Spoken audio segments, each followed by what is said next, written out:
कल हो गया था रे प्रारंभ। कल हमने गद्य पाठ पढ़ा था और गद्य पाठ की जो विधाएं हैं वह पढ़ी थी। आज जो है हम उससे आगे जो है कहानी पाठ उसका अध्ययन करेंगे। यह भी एक गद्य की विधा है। गद्य विधा कहानी कथन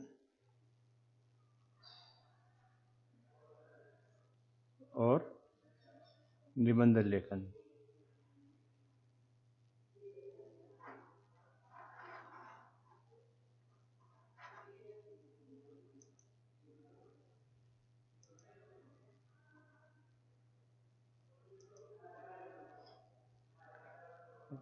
एक बार निबंध लेखन। कहानी जो विधा है उसमें कौन कौन से उद्देश्य होते हैं। कहानी कथन के उद्देश्य, इसके बाद में कहानी शिक्षण की उपयोगिता,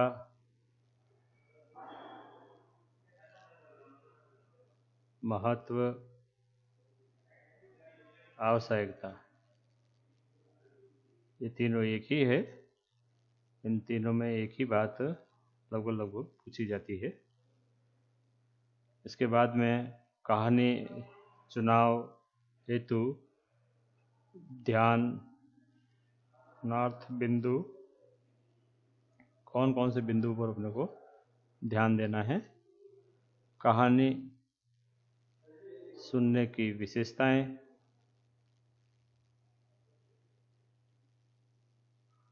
ये आपका आएगा। इसी प्रकार कहानी शिक्षण विधि, ये अंत में आएगा। किस प्रकार कहानी को अपन बोलते हैं या कहते हैं और कहानी को बोल करके कह करके अपन सारी बातें करते हैं। कहानी शब्द से आप सभी लोग परिचित है। कहानी को अंग्रेजी में क्या कहते हैं? स्टोरी कहते हैं। स्टोरी टेलिंग मेथड है ना, कहानी कथन विधि। अर्थ, सबसे पहले अर्थ अपन बात करेंगे कि कहानी कैसे है। यदि आपने अपने दादा है या दादी है, नाना है, नानी है या अन्य जो बुजुर्ग है, उनसे आपने कई प्रकार की कहानियाँ सुनी होगी। उन कहानियों में कछुआ और खरगोश की जो आपने कहानी सुनी होगी वो बहुत अच्छी है कि किस प्रकार खरगोश तीव्र दौड़ रखता है, अधिक दौड़ रखता है, परंतु बीच बीच में वह रुक भी जाता है। कछुआ धीमे चलता है परंतु वह गति बराबर रखता है। इससे कछुआ तो प्रथम आ जाता है और खरगोश पिछड़ जाता है। तो वहाँ पर उसकी विजय होती है। किसकी? कछुए की विजय होती है और खरगोश की हार हो जाती है। इसलिए हमें कोई भी कार्य करते समय धीमी गति का उपयोग करते समय कार्य की ओर हमें अग्रसर होना चाहिए। इससे वो शिक्षा मिलती है। तो इसी प्रकार और भी बहुत सारी कहानियाँ आपके अभिभावकों ने आपको समय रहते सुनाई होगी और उसका जो आनंद है, आपको रसानुभूति होती है, कहानी सुनाते हैं, आनंदभूति होती है। और कई प्रकार के जो कहानी में संदेश छिपे होते हैं वो हमें अपने को देखने को मिलते हैं, सुनने को मिलते हैं। कहानी एक लघु एवं आनंददायी गद्य रचना है। इसके साथ ही कहानी शिक्षा प्रदान करने तथा उपदेश देने का भी कार्य करती है। आपने देखा होगा प्राचीन काल में पंचतंत्र, हितोपदेश इत्यादि की कहानियाँ भी होती थी और वो मैगजीन के रूप में आज भी हमें देखने को मिलती है। तो पंचतंत्र एवं हितोपदेश जैसी रचनाएं इसके उदाहरण हैं। कहानी सरल, सहज व प्रिय एवं रोचक माध्यम है जिसके द्वारा हम ऊंची से ऊंची शिक्षा प्राप्त कर सकते हैं। कहानी के माध्यम से ही कई प्रकार की बातें हमारे सामने आती है। जब शिवाजी छोटे थे तो उनकी माता अहिल्याबाई जो थी वो देखती थी कि मेरा जो पुत्र है वह अनेक प्रकार से खेलने में रुचि रखता है। क्योंकि उनके पिता नहीं थे तो पिता के अभाव में माता पर शिक्षा की जिम्मेदारी आ गई थी। तो माता ने शिवाजी को जब वह छोटे थे अनेक प्रकार की वीर रस की जो कहानियां हैं वह उन्हें सुनाई थी, जिससे क्या है शिवाजी में वीरता का जो है गुण उनमें पनपा और वे प्रारंभ काल से ही वीरता की बातें करते हैं और वीर होने के लिए प्रयासरत होते थे। चार्ल्स बैरेट ये परिभाषा है आपकी परिभाषा, कहानी की परिभाषा है ना। पहला अपन ने अर्थ की बात कर ली, दूसरा परिभाषा, तीसरा इसके आगे चलेंगे। चार्ल्स बैरेट कहते हैं, ये पाश्चात्य विद्वान है, कहानी एक लघु वर्णनात्मक गद्य रचना है जिसमें वास्तविक जीवन को कलात्मक रूप में प्रस्तुत किया जाता है। कहानी का प्रमुख उद्देश्य मनोरंजन करना है हाव भाव के साथ में, है ना। तो ये सब बातें इसमें आ रही है। अगला जो है इसके उद्देश्य के बारे में अपन चर्चा कर लेते हैं। कहानी कथन के उद्देश्य, यहाँ पर ये तीसरा बिंदु आपका आ गया है। जिज्ञासा एवं उत्सुकता को शांत करने के लिए कहानी कहना चाहिए। अब अनेक प्रकार की जिज्ञासाएं बालक के छोटे बालक बालिका के छोटे मन में होती है। मन छोटा या बड़ा नहीं होता है, परंतु उनकी छोटी छोटी जिज्ञासाएं होती है। उसको शांत करने के लिए, उनकी उत्सुकता को बनाए रखने के लिए हम क्या है कहानी को रोचकपूर्ण तरीके से कहते हैं। आत्म संरक्षण प्रदान करने के लिए भी कहानी कही जाती है। आपके जो उद्देश्य है, पहला जिज्ञासा,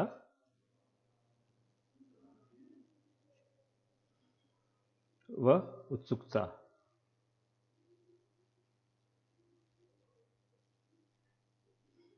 इसमें दूसरा जो है आत्म संरक्षण प्रदान करने के लिए। कहानी में कई प्रकार की जो बातें होती है उसमें आत्म संरक्षणता की बात भी कहीं ना कहीं विद्यमान होती है। स्वस्थ मनोरंजन की शिक्षा देने के लिए आपने देखा होगा, स्वस्थ मनोरंजन है ना, पारिवारिक दृष्टि से आपने देखा होगा कि कई प्रकार की जो कहानियाँ होती है उसके कई प्रकार होते हैं। जब कहानी बोली जाती है तो किस प्रकार कहानी का प्रारंभ किया जाता है, किस प्रकार कहानी का मध्य होता है और आगे से आगे किस प्रकार कहानी का अंत होता है। तो प्रारंभ, मध्य व अंत को किस तरह से अपन कहते हैं और उसमें कौन कौन सा मनोरंजन होता है। कहानी में भी वीर रस प्रधान कहानी होती है, करुण रस प्रधान कहानी होती है ना। अलग अलग प्रकार जो होते हैं इसमें कहानियों का होता है। छात्रों में कल्पना शक्ति एवं तर्क शक्ति का विकास करना, कल्पना शक्ति और तर्क शक्ति। तो छात्रों में कल्पना शक्ति व तर्क शक्ति का विकास भी होता है। कैसे होता है? जब आप कहानी बोलते हैं तो छात्र कल्पनाशील होता है। कल्पनाशील होकर कहानी जब आप कहते हो तो उन्हें अनेक प्रकार के उसमें तर्क वितर्क आते हैं, है ना। तो तर्क जब कर करके किसी कहानी का, जैसे उनकी क्या है, विक्रम बेताल की जो कहानी है वो तर्क प्रधान है। हरिश्चंद्र की जो कहानी है वह भी तर्क प्रधान है। कई प्रकार की जो कहानियाँ होती है जो कल्पना प्रधान भी होती है, तो उसको भी हम पढ़ते हैं तो छात्रों में उन शक्ति का विकास होता है।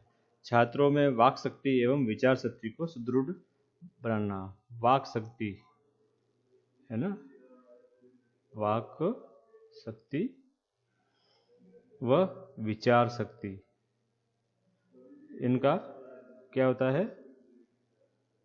जब छात्र छात्राएं अनेक प्रकार की कहानी सुनते हैं तो उनमें वाक शक्ति का निर्माण होता है। वाक मतलब बोलचाल, बोलचाल विषय पर बोलना बहुत ही इम्पोर्टेंट होता है, क्योंकि अगर विषय पर बोलना अगर आपको आ जाता है तो वो आपकी महत्ता सिद्ध करता है। इसी प्रकार विचार शक्ति, छात्र छात्राओं में अनेक प्रकार के जो विचार होते हैं, उन विचारों में क्या होता है, उज्ज्वलितता होती है। उन विचारों को वो कहना चाहते हैं कि उन विचारों को आगे से आगे किस प्रकार वो बढ़ाएं और उसको सुगमता से सुव्यवस्थित प्रस्तुत करें। तो ये वाक शक्ति व विचार शक्ति में आता है। तो छात्रों की वाक शक्ति व विचार शक्ति का विकास करना, संवेगों को नियंत्रित करना सिखाना। संवेग है ना, जिसको अंग्रेजी में कहते हैं इमोशन, संवेगों है ना, को व्यवस्थित करना। इमोशंस जो अपने होते हैं है ना, भावना जो होती है, कहानी में अनेक प्रकार की भावनाएं और अनेक प्रकार के कथन होते हैं। उन भावनाओं कहानियों को क्या करते हैं, सभी छात्र छात्राएं नियंत्रित और व्यवस्थित करना प्रारंभ कर देते हैं। जब वो नियंत्रित और व्यवस्थित करते हैं तो अनेक प्रकार की जो बातें होती हैं उनके साथ में, उसको वो सहन कर सकते हैं। सहन करके अपनी जो बात है उसको तर्कपूर्ण कह सकते हैं। बातें अलग मतलब यूँ तरह तरह की बातें होती है, उसको व्यवस्थित क्रम में वे कहने की क्षमता का विकास भी उसमें होता है। छात्रों में चारित्रिक गुणों का विकास होता है। चारित्रिक गुण, चरित्र से संबंधी, जिसको अंग्रेजी में बोलते हैं कैरेक्टर। तो छात्रों में चारित्रिक गुण का विकास कैसे होता है, अभी मैंने उदाहरण दिया था कि अपने मेवाड़ के जो महाराणा प्रताप थे, वो महाराणा प्रताप भी बड़े ही वीरता लिए हुए थे। जब वो छोटे थे तो उनको कई प्रकार की जो कलाएं हैं, जैसे तलवार कला है, भाला कला है और अन्य जो कलाएं हैं उन्होंने सीखी। तो कब सीखी, जब उनको अपने दादा से कहानी सुनने को मिला। जब कहानी सुनने को मिला तो वे उनसे उस कहानियों से बहुत प्रभावित हुए और स्वयं में भी उस शक्ति का निर्माण करना चाहा। तो यह एक तरह का चारित्रिक विकास है। चारित्रिक विकास, आदर्श जीवन के प्रति चेतना विकसित करना। चेतना, आपने मनोविज्ञान पढ़ा होगा तो उसमें चेतन, अर्धचेतन और अचेतन की बात करी थी। चेतन को हम अंग्रेजी में कॉन्शियस कहते हैं। ये हमारे मन मस्तिष्क में होता है। छात्रों में चेतन का अर्थ होता है कि वे मन में अच्छे प्रकार से सोचने का विकास कर सकते हैं। अब उनका जो जीवन है अव्यवस्थित जीवन है, उस अव्यवस्थित जीवन को व्यवस्थित करके वे अपना आदर्श स्थापित कर सकते हैं। कई बार जो छात्र छात्राएं हैं बुरी संगत में आ जाते हैं, परंतु यदि उन्हें अच्छी व आदर्शवादी कहानियाँ सुनाएंगे तो उनमें आदर्श जीवन के प्रति चेतना का विकास अवश्य होगा और वे अपना जीवन सुधार करके उस ओर अग्रसर होंगे। तो इस बिंदु में चेतना विकसित में आदर्श जीवन के प्रति चेतना विकसित करना छात्रों में, ये इस बिंदु में आता है। मनोवृत्तियों को परिमार्जित करना, मनोवृत्तियाँ है ना, जिसको अभिवृत्तियाँ भी कहते हैं। वृत्तियाँ से मतलब होता है आदतें है ना। तो मनोवृत्तियाँ और जो आदतें होती है उसका विकास जो है वो समय रहते हैं वो करते हैं। उसका विकास वो कैसे करेंगे, ये हम आपको देखने को मिलता है कि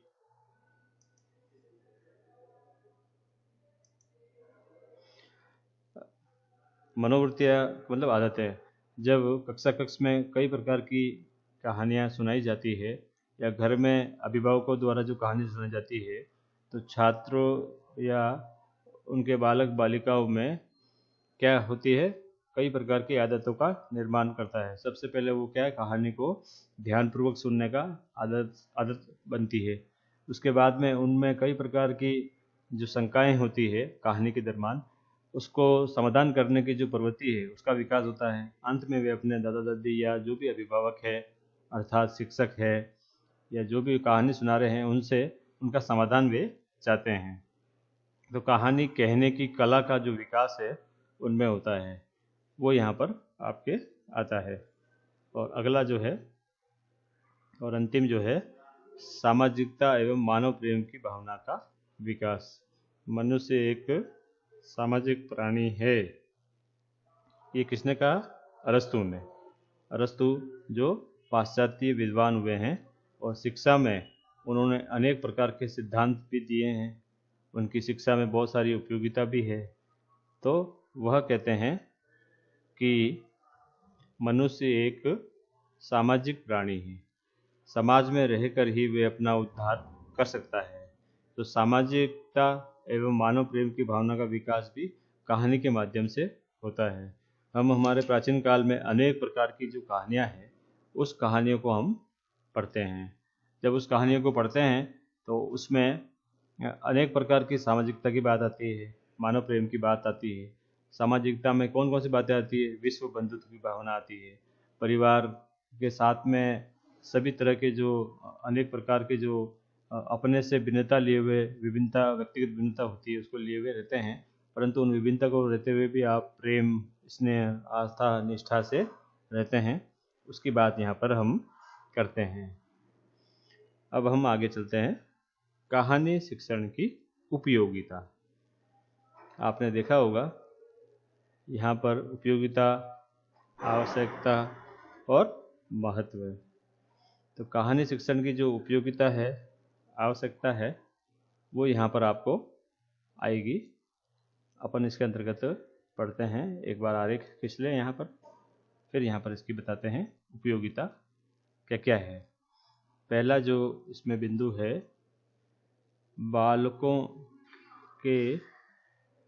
बालकों में यहाँ पर सभी छात्र छात्राएं आ जाते हैं, दोनों वर्ग आ जाते हैं। बालकों का सामान्य ज्ञान का वर्धन करना। बालकों का जो ज्ञान है वह क्या है? चाहे वो भाषाई ज्ञान हो, चाहे वह विषय वस्तु का ज्ञान हो। सामान्य ज्ञान से अर्थ है कि भाषा का ज्ञान जब कहानी सुनाई जाती है तो उसमें सामान्य बोलचाल की जो भाषा का उपयोग होता है, परंतु बीच बीच में लोकोक्ति, मुहावरे या अन्य कोई जो क्षेत्रीय कथन है उसका भी वहाँ पर क्या है आता रहता है, और उसका वहाँ पर उसका समाधान भी अपन कर सकते हैं। तो यह तो भाषा ज्ञान हो गया। इसी प्रकार बालकों का जो सामान्य ज्ञान होता है कि कहानी किस प्रकार बोलनी चाहिए, उसमें आरोह अवरोह, है ना, अल्प विराम, पूर्ण विराम, किस शब्द पे जोर देना है और किस शब्द पे जोर नहीं देना है, और भी व्याकरण के जो नियम होते हैं उन व्याकरण के नियमों का ध्यान रखते हुए वह कहानी कहता है। कहानी में छिपे जो संदेश है उसको भी वह ध्यान में रखता है। अगला जो है, दूसरा जो है, स्मरण शक्ति का विकास। छात्रों में स्मरण शक्ति का विकास करना है। तो कैसे करेंगे? जब वो कहानी आप बोलते हैं तो कहानी में अनेक प्रकार के स्टेप्स होते हैं। मैंने पहले भी कहा था कि कहानी का प्रथम बिंदु, कहानी का द्वितीय बिंदु, कहानी का तृतीय बिंदु, अर्थात कहानी का प्रारंभ, कहानी का मध्य और कहानी का समापन। इस तरह से क्या कहानी को हमें बांट लेना चाहिए। अगर कहानी छोटी है तो उसे धारा प्रवाह आप कह सकते हो, परंतु यदि कहानी थोड़ी सी बड़ी है तो उसे हमें बांट लेना चाहिए। और प्रत्येक कहानी का जो भाग होता है उसमें जब प्रारंभ से अंत तक जब उसका समापन हो जाता है तो बीच में कहानी के प्रथम भाग में हमको क्या करना है? ब्रेक लेना है, और ब्रेक लेकर के उससे प्रश्नोत्तर प्रणाली से अपने को पूछना है प्रश्न। तो इससे क्या होगा? कहानी उसको कंठस्थ हो जाएगी, अच्छी तरह से याद हो जाएगी। हालांकि ये जरूरी नहीं है कि आपने जैसी कहानी बोली है वैसी की वैसी कहानी वो छात्र बोले। हो सकता है शब्दों का थोड़ा सा इधर उधर हो जाए, परंतु कहानी का जो मूल संदेश है यदि उसके कहानी में आती है और वो कहानी वो बोलता है, इसका अर्थ है कि उसकी स्मरण शक्ति का विकास होने लगा है, अर्थात वो कहानी उसको याद होने लगती है। इसी प्रकार कविताएं भी होती है याद, इसी प्रकार दोहे भी याद होते हैं। छात्रों के शब्द भंडार में वृद्धि करना। शब्द भंडार, है ना, बहुत अच्छी बात है। तो यहाँ पर शब्द जो भंडार होता है वो पर्यायवाची शब्दों का भंडार होता है। तो पर्यायवाची शब्द जैसे मान लीजिए आपका नाम क्या है, कमल है, तो कमल के पर्यायवाची बोलिए तो जलज आएगा, अम्बु आएगा, और भी बहुत सारी जो बातें हैं वो सब इसमें आ सकती है। तो छात्रों के जो शब्द भंडार में हैं वो वृद्धि होती है। चौथा आपका है विचारों में क्रमबद्धता लाना। जब विचार अभिव्यक्त करते हैं तो उसमें क्रमबद्धता लाना बहुत आवश्यक होती है। जैसे मान लीजिए आप कोई कहानी कहते हैं, आपने प्रारंभ का भाग न कह करके मध्य का भाग कह दिया, तो कहानी में वह बात नहीं आती जो बात आनी चाहिए। तो कहानी का प्रारंभ, कहानी यदि हम किसी भी कहानी का प्रारंभ करते हैं और यदि वो अच्छा होता है तो हम कहते हैं कि आदि कहानी तो हो ही जाती है। तो कहानी का प्रारंभ में क्रमबद्धता होनी बहुत आवश्यकता है। कहानी का मध्य और अंत अर्थात कहानी का समापन किस प्रकार करना चाहिए, तो विचारों में क्या है, क्रमबद्धता लाना बहुत आवश्यक है। यदि कोई आप कहानी लिख रहे हो तो विचारों में क्रमबद्धता आती है। यदि आप किसी कहानी मंच के द्वारा कहानी कथन कर रहे हो तो उसमें कहानी बहुत बहुत अच्छी आती है। अगला जो है आपका पांचवा, सृजनात्मकता का विकास। सृजनात्मकता का विकास बहुत अच्छी बात है, जिसको हम अंग्रेजी में कहते हैं क्रिएटिविटी। जब कहानी, अनेक प्रकार की कहानी वह सुनता और बोलता है और कहानी कथन के माध्यम से कहानी में क्रमबद्धता लाता है, शब्द भंडार में वृद्धि करता है और उसकी स्मरण शक्ति भी अच्छी हो जाती है, तब सृजनात्मकता का विकास होता है। सृजनात्मक मतलब है क्रिएटिविटी। वह भी जब उसमें सृजनता आती है तो वह भी किसी भी टॉपिक पर, किसी भी शीर्षक पर वह कहानी लिख सकता है। कई प्रकार के चित्र दिए जाते हैं, उस चित्र में क्या करता है वह, उस चित्र में के माध्यम से कहानी आपको लिखनी है। तो चित्र आपको क्या कहते हैं, दिए जाते हैं। अनेक प्रकार के चित्र हो सकते हैं, 1 2 3 जो भी है, या कोई एक चित्र देख करके कहा जाता है कि इस पर अपनी कहानी लिखिए। तो चित्र को देख करके यदि छात्र छात्रा कहानी लिखते हैं तो उसमें सृजनात्मकता का विकास होता है। इसमें अगला है अभिव्यक्ति की योग्यता का विकास। अभिव्यक्ति है ना, जिसको बोलते हैं सामान्य भाषा में बोलने की क्षमता का विकास होता है। तो अभिव्यक्ति की योग्यता क्या है, ये कहानी को किस प्रकार प्रस्तुत करना है, हाउ टू प्रेजेंट, किस प्रकार उसका अभिव्यक्त करना है, ये योग्यता है। जब कहानी कहने की कला का, जब कोई कहानी कथन की प्रतियोगिता होती है, उसमें छात्र छात्र क्या करता है, अनेक प्रकार की योग्यताओं को अर्जित करता है। जब अनेक प्रकार की योग्यताएं, जैसे कहानी कहना, कहानी में शब्द चयन करना, और शब्द चयन करके उसको उचित ढंग से आरोह अवरोह व्याकरण के नियमों का ध्यान रखते हुए, विचार को क्रमबद्ध रखते हुए और स्तर को ध्यान में रखते हुए कहानी कहता है ना। इसी में अगला है आपका सातवां जो है मानव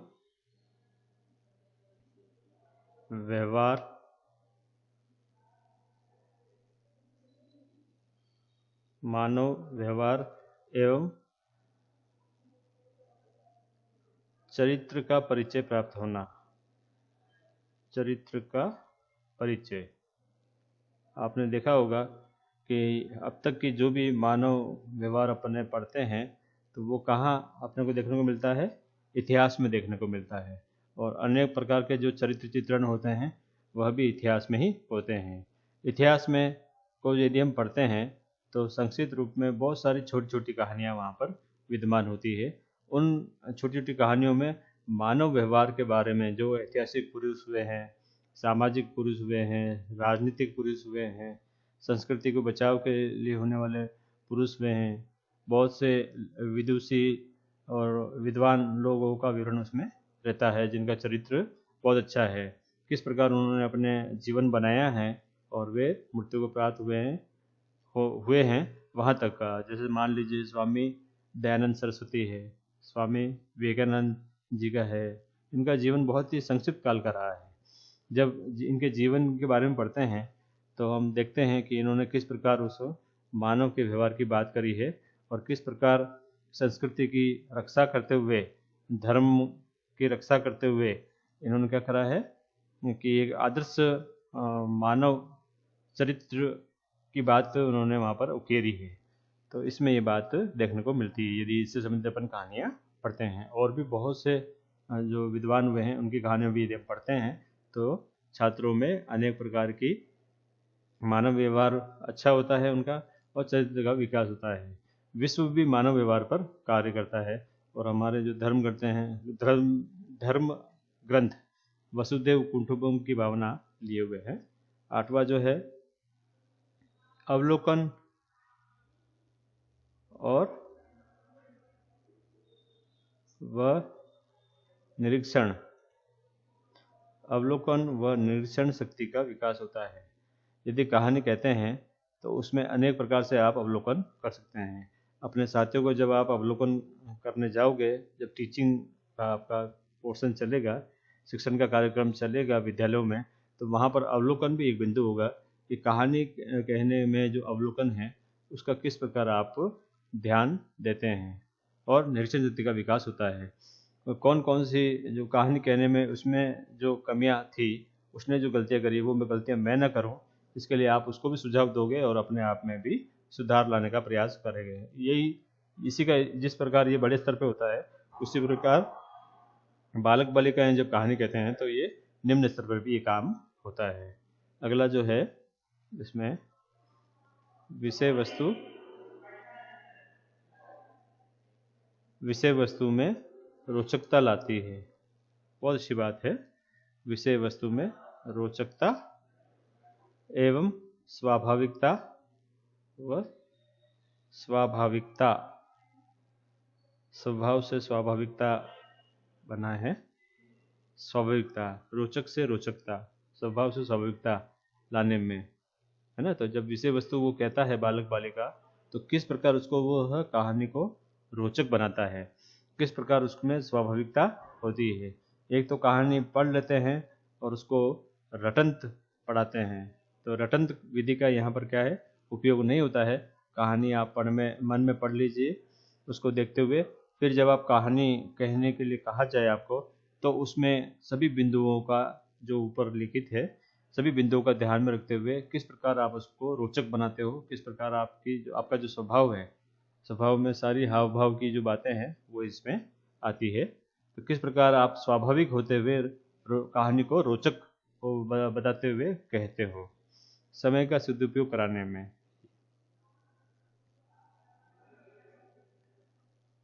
समय का सदुपयोग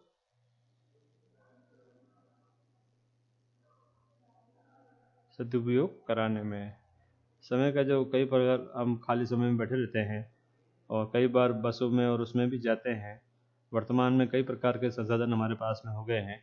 यदि हम संसाधनों का प्रयोग करेंगे या फिर कोई अच्छी पुस्तक हम लेंगे कहानी की, तो समय का सदुपयोग अच्छा होता है। घर में हम खाली बैठे हैं और खाली बैठे बैठे कहते हैं खाली जो दिमाग होता है वो शैतान का दिमाग होता है। यदि हम अच्छी जो हमारे महापुरुष हुए हैं उनकी कहानी हम पढ़ेंगे तो समय का सदुपयोग भी समय रहते होता है। कहानी के चुनाव हेतु ध्यानात्मक बिंदु जो है उसकी बात अपन यहाँ पर करेंगे कि कौन कौन से जो बिंदु है वो यहाँ पर आपके होने चाहिए। इसमें पहला जो है आपका, कहानी के चुनाव का विशेष महत्व होता है, अतः इसके चयन में निम्नलिखित बातों को ध्यान में रखना चाहिए। पहला, विद्यार्थियों की आयु के अनुकूल हो कहानी। आप जो कुछ भी कहानी कह रहे हो वो विद्यार्थियों के स्तर की हो, अर्थात यदि आप वहाँ पर आप पढ़ाने जाओगे शिक्षण कार्य के लिए, वो जब आप वहाँ पर कहते हैं तो आपके जो शब्द चयन हैं वो कहानी के अनुरूप होने चाहिए। यदि आप निम्न कक्षाओं या छोटी कक्षाओं को पढ़ाने जाते हो और कहानी कहते हो शुद्ध भाषा में, तो वो छोटे छोटे बालक बालिकाओं को कहानी समझ में नहीं आएगी। आपको स्तर का ध्यान रखते हुए उनके अनुकूल भाषा का उपयोग करते हुए आपको कहानी बोलनी चाहिए, है ना। तो कहानी कहते समय इन बातों का ध्यान रखना है। मैं कहानी के चुनाव हेतु ध्यानार्थक बिंदु, मतलब कहानी कहने के लिए जो बिंदु है उस पर बात कर रहा हूँ। कहानी की विषय वस्तु में क्रियाशीलता विद्यमान हो। क्रियाशीलता कितनी अच्छी बात है। अगर आप कहानी कह रहे हो और एक ही रस में कह रहे हो तो उसमें नीरसता आ जाएगी। बच्चे कहानी कहते सुनते सुनते उनके आंखों में नींद आने लगेगी। तो आप क्या करोगे, क्रियाशील रहोगे, है ना। क्रियाशील नहीं रहोगे तो आपको कहानी में उनको आनंद नहीं आएगा। तो क्रियाशील रहने के लिए आपको क्या करना पड़ेगा, हाव भाव का उपयोग करना पड़ेगा। व्याकरण के जो नियम हैं उसको ध्यान रखते हुए कहानी कहनी पड़ेगी। कहानी में रोचकता लानी पड़ेगी। कहानी के दृश्य को बताने के लिए आप कोई चार्ट का उपयोग कर सकते हो, अथवा बीच बीच में आप संवाद के माध्यम से उसे प्रश्नोत्तर बोध प्रश्न पूछ सकते हो। कहानी में क्या संदेश दिया, इस प्रकार के प्रश्न उससे पूछ सकते हैं। तो क्या है, कहानी में क्रियाशीलता बनी रहती है। कहानी एक ही रस में न करके उसको अनेक रस में आप ले सकते हैं। कहानी के वाक्य स्पष्ट हो, जो भी आप कहानी कथन कर रहे हो वो स्पष्टता लिए हुए हो, वह संक्षिप्तता लिए हुए हो। ये थोड़ा सा आपको ध्यान रखना पड़ेगा कि कहानी स्पष्ट हो और वो संक्षिप्तता लिए हुए हो। कहानी को आपको बड़ी बड़ी लंबी लंबी नहीं करनी है और अन्यंत्र शब्दों का उपयोग ना करना है। वाक्य आपके स्पष्ट होने चाहिए, छोटे होने चाहिए, समझ में आने वाले होने चाहिए, सरल शब्दों का उपयोग करना चाहिए कहानी में। कहानी पढ़ते समय भले ही हम उसमें कठिन वाक्य या शब्दों का चयन हो, परंतु कहते समय या बोलते समय सरल व स्पष्ट भाषा का उपयोग करते हुए उससे संक्षिप्तता, संदेश में जो छुपा होता है उसे संक्षिप्तता में कहना चाहिए। दुखांतिक कहानियों का चुनाव न करें, मतलब दुख भरी कहानियाँ भी होती है, उस कहानियों को या तो चुनाव न करें, चुनाव करते समय उसको कम से कम शब्दों में कह दे। कहानी का संबंध वास्तविक जीवन से अधिक हो, अर्थात वास्तविक जीवन वाली जो कहानियाँ हैं वह भी बहुत अच्छी रोचक होती है। उसको कहने की क्षमता का विकास भी आप में होना चाहिए। कहानी का संबंध, कहानी छात्रों की दृश्य इंद्रियों को सक्रिय करने वाली हो। कितनी अच्छी बात है यहाँ पर, श्रव्य व दृश्य, ये दो बातें यहाँ पर बहुत सारी विद्यमान हैं। आजकल तो ICT, information communication and technology ने बहुत सारा उपयोग कर लिया है। तो दृश्य श्रव्य साधनों के माध्यम से छात्रों को सक्रिय रखना है आपको, नहीं तो वो क्या करेंगे, बोर हो जाएंगे, नीरस हो जाएगा, तो वहीं पर ही वे सो जाएंगे। छोटे छोटे बालक बालिका होंगे, लेकिन यदि वे बड़े हैं तो उन्हें रोचक बनाने के लिए आपको ये काम करना पड़ेगा। तो कई प्रकार की जो बातें हैं वो यहाँ पर हमने पढ़ी है। अब कहानी सुनाने वाले शिक्षक की विशेषताओं के बारे में यहाँ पर अध्ययन करेंगे कि कहानी जो विशेषताएं हैं वो किस प्रकार है। तो ये जो विशेषताएं हैं वो यहाँ पर आएगी। विशेषताओं को अपन थोड़ा सा ऊपर ले लेते हैं।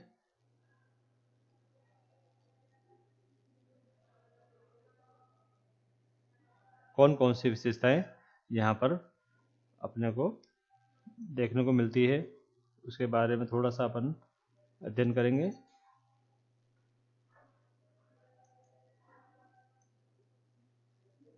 थोड़ा सा मैं यहाँ पर वर्क कर लेता हूँ।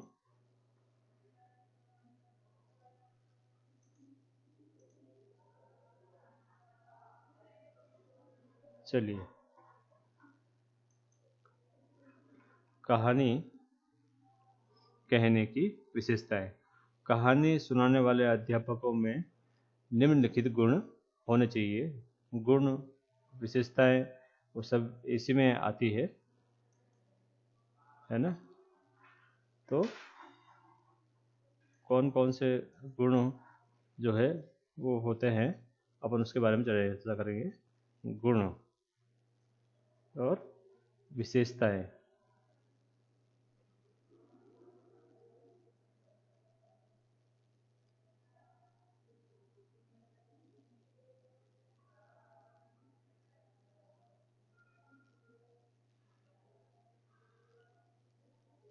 पहली जो विशेषता है वो यहाँ पर अपन चर्चा करते हैं।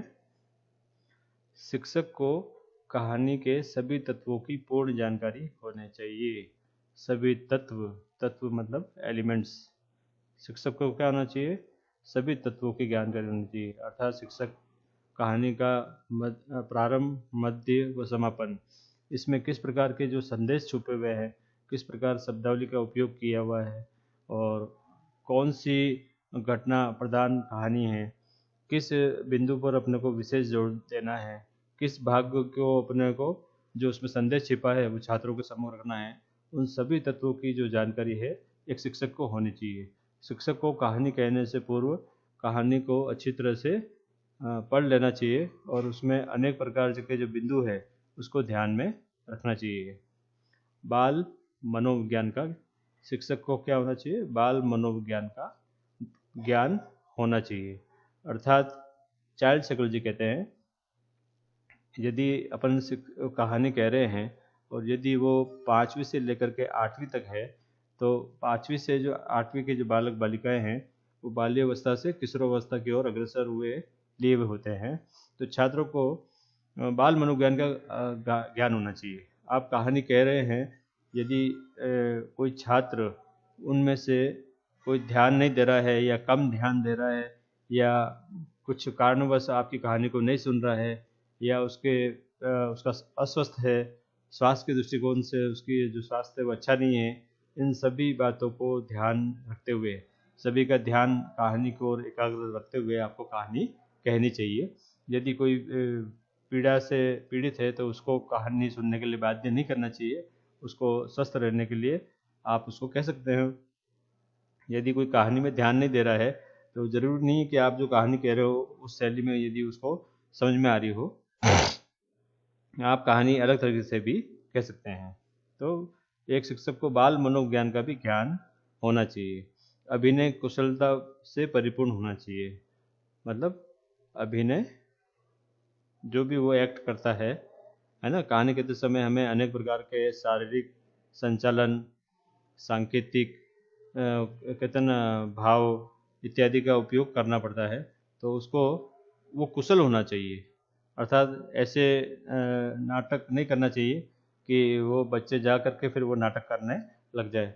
कहानी का जो भाव है उसको अपने शारीरिक हाव भाव से है ना, मौखिक संकेत से, अशाब्दिक और शाब्दिक दोनों का उपयोग करते हुए आपको अभिनय करते हुए कहानी कहने की कला का विकास आना चाहिए। वाणी में ओजस्विता हो, है ना। कई लोगों की आपने वाणी मतलब बोली में ओजस्विता हो। जब आप कहते हैं तो आप में ओजस्विता होनी चाहिए। कहानी कहते हैं तो आपके जो शब्द है वो शुद्ध उच्चारण वाले होने चाहिए। कहानी के जब आप बोलते हो तो कहानी का प्रारंभ, मध्य और समापन, ये तीनों चीज़ अच्छी होनी चाहिए। कहानी कहते हैं तो आरोह अवरोह या व्याकरण के नियमों का ध्यान रखते हुए कहानी आपको कहनी चाहिए। कहानी में कई प्रकार के रस आते हैं, कहानी में को आनंददायी बनाना चाहिए। और कहानी कहते समय वाणी मतलब आपकी जो बोली है वो स्पष्ट होनी चाहिए, उसमें ओजस्विता कहीं न कहीं विद्यमान होनी चाहिए। मैं पढ़ा रहा हूँ कहानी सुनाने वाले शिक्षक की विशेषताएं या गुण, है ना। इसको थोड़ा सा आप यहाँ पर देना चाहिए, क्योंकि जब आप शिक्षण के लिए जाओगे विद्यालयों में तो इसकी बहुत ही आवश्यकता होगी। दृश्यों को मूर्त रूप प्रदान करने की क्षमता होनी चाहिए। कहानी में अनेक प्रकार के दृश्य आते हैं। एक दृश्य, यदि कोई बड़ी कहानी होती है तो 1 दृश्य, 2 दृश्य, 3 दृश्य, इस तरह से क्या है 5 दृश्य भी होते हैं, 7 भी होते हैं और 8 दृश्य भी होते हैं। तो बड़ी बड़ी जो कहानी होती हैं या बड़ी बड़ी जो नाटक होते हैं उसमें दृश्य प्रधान वाले जो आती हैं तो उनमें कई प्रकार के मूर्त रूप होते हैं, है ना। जैसे मान लीजिए आपने रामायण की जो कहानी अगर आप कहोगे तो बहुत बड़ी है, परंतु रामायण की कोई एक छोटी सी अगर आप करोगे घटना कि भाई राम लक्ष्मण संवाद, तो राम और लक्ष्मण का जो संवाद है वो मूर्त करने की क्षमता होनी चाहिए आपको, अर्थात जीवंत करने की क्षमता आप में होनी चाहिए। दृश्य को मूर्त करने की क्षमता का विकास, या तो आप उस दृश्य को लाएं या फिर आजकल क्या है स्मार्ट क्लासेस हो गई है, तो आप पेन ड्राइव में लेकर के जाएं और कंप्यूटर के माध्यम से स्मार्ट क्लास में राम और लक्ष्मण का क्या है चरित्र बना करके ऊपर आरेख खींच करके उसको अपन संवाद के माध्यम से कहानी को पढ़ा सकते हैं। अगला जो है छठा बिंदु है, कहानीकार की भाषा धाराव्य एवं बोधगम्य हो। बोधगम्य भाषा का उपयोग होना चाहिए कि बोधगम्य भाषा कौन कौन सी है, इसका ध्यान अपने को रखना है। ऐसी भाषा का उपयोग नहीं करना है जो उनके समझ में नहीं आए। बोधगम्य समझ में आनी चाहिए, उनके विवेक में होनी चाहिए। कहानीकार जब कहानी कहता है तो उसकी जो भाषा है वह धारा प्रवाह न हो करके समय के अनुकूल उसकी भाषा होनी चाहिए। उसमें बोधगम्यता का वो आभास होना चाहिए। समझ में अर्थात उस स्तर के बालक बालिकाओं को कहानी अधिक से अधिक समझ में आ जाए, इसका ध्यान अपने को रखना है। अंत में है कहानी की पूरी कथा वस्तु से परिचित होना। कथा वस्तु अर्थात मूल बात उस कहानी में क्या है ना, एग्जैक्ट कथा वस्तु से परिचित कराना। तो कथा वस्तु से परिचित कैसे कराओगे? जब कहानी के अंत में अनेक प्रकार की जो कहानियाँ होती है उसके अंत में क्या होता है, सार आता है। अर्थात सार में कहानी का मूल संदेश, कहानीकार का जो मूल संदेश होता है वो उसमें विद्यमान होता है। इसी प्रकार कहानी को अपन कहते हैं। अब कहानी कहने की शिक्षण विधि पर अपन चर्चा करेंगे कि कहानी कहने की शिक्षण विधि क्या है। यदि आप देखेंगे कहानी कहने की शिक्षण विधि भी बहुत अच्छी मानी जाती है। कहानी का शिक्षण कार्य को 3 या 4 अन्विति में चित्रों के माध्यम से किया जाना चाहिए। प्रत्येक अन्विति के अलग अलग चित्र हो तथा उन चित्रों पर आधारित प्रश्नों के माध्यम से कहानी का विकास होता है। तो कहानी शिक्षण की विधि, जब आपके पास में कहानी आती है तो कहानी में भी क्या होते हैं, जब पाठ योजना की बात चलती है तो पाठ योजना में सबसे पहले उद्देश्य बनते हैं कहानी के, है ना। दूसरा उद्देश्य के साथ में उद्देश्य कथन होता है, वो भी आता है। फिर यहाँ पर प्रस्तावना होती है कि कहानी आपकी कौन सी है ना। जैसे आज आप हिरण की कहानी सुना रहे हो तो हिरण का चित्र आप ला करके बता सकते हो। अंत में उद्देश्य कथन आता है। तीसरा जो है आपका कहानी होती है, उस कहानी को कहना है। कहानी को 3 या 4 भागों में आपको बांटना है, क्योंकि कहानी अपने आप में बहुत बड़ी होती है ना। तो उसको 3 या 4 भागों में बांटोगे तो कहानी बहुत अच्छी आएगी। कहानी कहने के बाद में प्रत्येक